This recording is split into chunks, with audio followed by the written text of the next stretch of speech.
Hello students, আজকে আমি খুব গর্বিত। আমার স্টুডেন্টস দীপঙ্কর আজ এএলপি তে চাকরি অনেক বছর করছে এবং ও আজকে ওর এখানে এসেছিল গাড়ি নিয়ে, তো আমার সাথে দেখা করতে এসছে।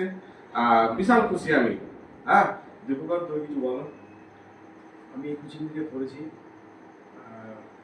আজ থেকে 7 বছর হয়ে গেল। আমি 5 বছর চাকরি করছি।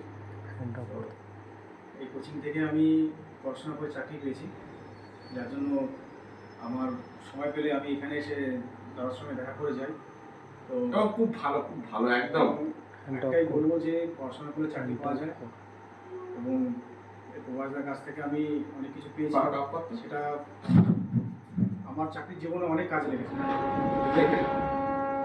সবাইকে বলবো যে ভালো করে পড়ো, ঠিক চাকরি পাও। লাইফটা যাক, ঠিক আছে, আবার দেখা হবে। মানে আমি বিশাল খুশি একদম, নাকি দেবঙ্কর? হ্যাঁ, অবশ্যই। একদম মাঝে মধ্যে অবশ্যই আসবে। ঠিক আছে, টাটা, বাই বাই।